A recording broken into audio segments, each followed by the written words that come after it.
তো সেটা দেখে আমি এত খুশি হয়ে গিয়েছিলাম যে মনে হচ্ছিল একদমই সিম্পল খাবার, একটু ডাল করেছি আর ডিম দিয়ে আলু দিয়ে ভাজি।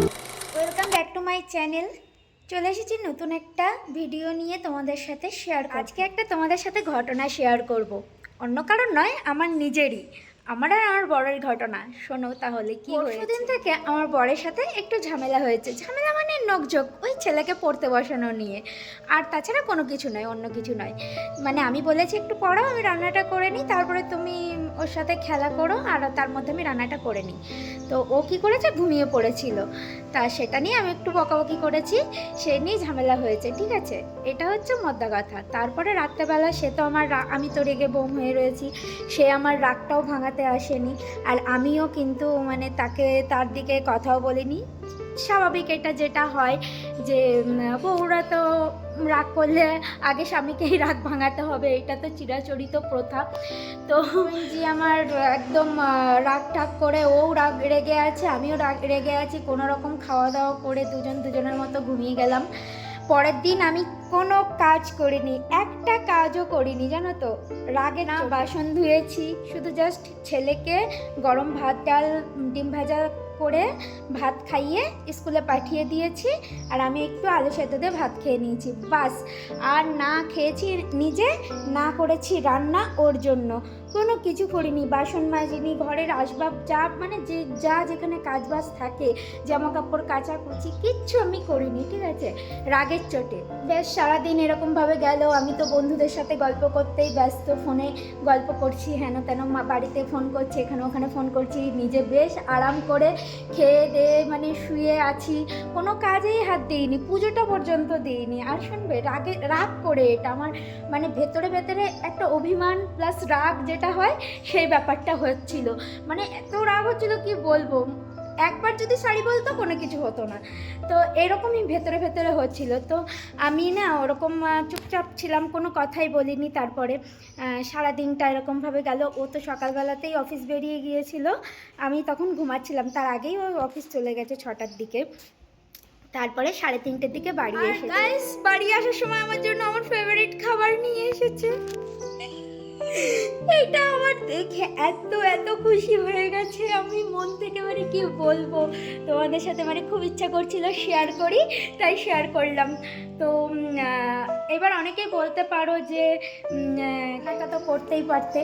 না, রান্নাটা আমি করতে পারতাম ঠিকই, কিন্তু আমার তো দেখা উচিত যে আমার প্যারো, সেটা দেখে আমি এত খুশি হয়ে গিয়েছিলাম যে মনে হচ্ছিল ইস, রান্নাটা করে রাখলেই ভালো করতাম, বেচারা সে এত কাজ করছে, পুজো দিয়েছে, কটা বাসন ছিল, মানে দুপুরে খেয়ে দিয়ে আমি রাগ করে নিজের থালা বাসনটাও মাজিনি জানো তো, এমনই অবস্থা ছিল। তো আমি ভাবছিলাম যে না, বেচারা এত কাজ করেছে, আমার নিজেরই গিল্টি ফিল হচ্ছিল, কিন্তু ও যে খাবারটা এনেছে ওটাই আমি সব থেকে খুশি হয়েছি। মানে সবাই, আমি দেখেছি সব ছেলেরা সব রকমভাবে নিজের ফিলিংস মানে প্রকাশ করতে পারে না, কিন্তু তারা কোনো কিছুর মাধ্যমে প্রকাশ করে। আমার বর যেমন ডাইরেক্ট আই লাভ ইউ বলে না, ঠিক আছে, এরই মাধ্যমে ওর ভালোবাসাটাকে বুঝে নিতে হবে। আর আমি কীরকম, আমাকে বলো, মুখ ফুটে বলো, কিন্তু সে তো বলে না, ঠিক আছে, বাদই দাও।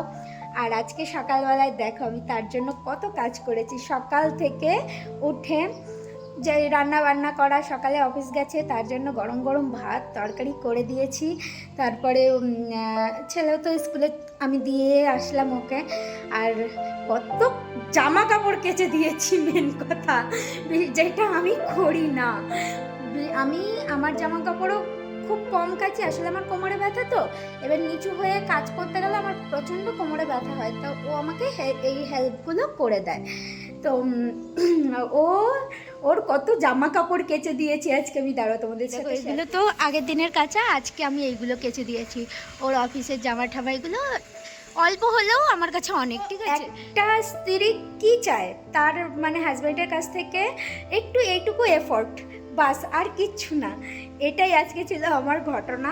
তো যখনই বরমশাইকে এই ক্যামেরার থ্রু থেকেই বলছি, যখনই আমি রাগ করব তখনই তোমাকে বুঝে যেতে হবে হ্যাঁ আমি রাগ করেছি, আর আমি যেটা ভালোবাসি সেটা তোমাকে করতে হবে, বুঝেছো?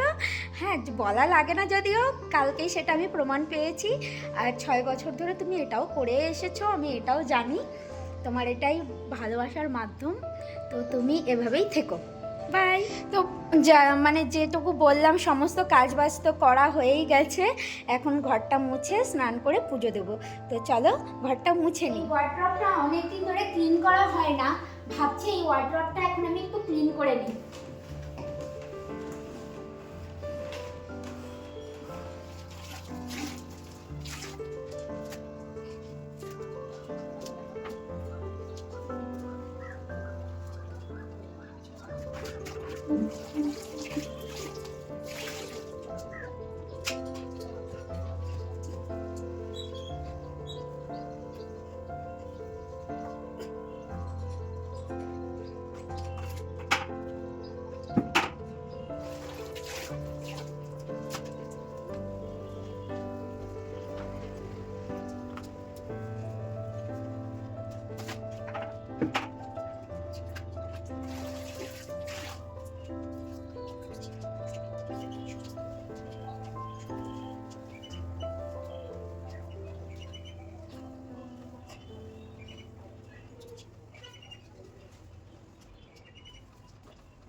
কষ্ট হয়ে গেল।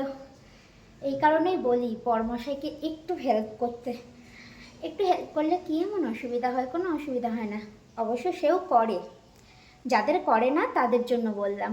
তোমরাও আজ থেকে একটু বউকে সাহায্য করো, এতে বউও খুশ আর সব কিছুই খুশ, সবাই খুশি, ঠিক আছে? এটাই বলার মতলব, আর কিছুই না। ব্যালকনিটাও আজকে একটু ধুয়ে দিলাম, রোজই ধুই কিন্তু আজকে একটু ভালো করেই ধুলাম। আর সিঁড়িতে 2 মগ জল, মানে 2 বালতি সিঁড়িটাও ধুয়ে দিলাম, নিচের সিঁড়িটা। আসলে এগুলো মালিকেরই করার কথা, কিন্তু উনি করে না, তো আমরাই করি থাকি, যেহেতু আমরাই আর হাঁটা চলা করি, বিশেষ করে আমি আর আমার বরই করে, আর কেউ করে না। যাই হোক, তো আজকে অনেক কাজ করে ফেলেছি। চলো এবার স্নান করতে যাই, স্নান করে পুজোটা দেবো। স্নান করে আসি, তারপরে দেখা। তো গাইস, পুজো দেওয়া হয়ে গেছে, এবার আমি একটু খেতে বসেছি। চলো কি খাচ্ছি তোমাদের সাথে একটু দেখা। একদমই সিম্পল খাবার, একটু ডাল করেছি আর ডিম দিয়ে আলু দিয়ে ভাজা করেছি, আর কিছু না। রাত্রে দেখি একটু স্পেশাল কিছু রান্না করব, পরোটা কিছু একটু করব। তো এখন চলো খেয়ে নিই। কিছুদিন ধরেই আমার খুব তেল পিঠে খাওয়ার ইচ্ছা হচ্ছিল। ঘরে সমস্ত কিছু আইটেম আনাই আছে, চালের গুঁড়ো টুড়ো সবই আছে। তো ভাবলাম আজকেই না বানিয়ে ফেলি, আজকেই বানাই। তো খেতে খুবই ইচ্ছা করছিল, আজকে বানাই। চলো দেখাচ্ছি কিভাবে বানাচ্ছি। এই যে আমি চালের গুঁড়ো নিয়ে নিলাম বাটি মেপে। তোমার কতটা খাবে কি করবে সেটা তোমাদের পরিমাণ মতো নিতে হবে, মানে যেটা নেবে সেটা ঠিকঠাক পরিমাণ মতো নিয়ে নেবে।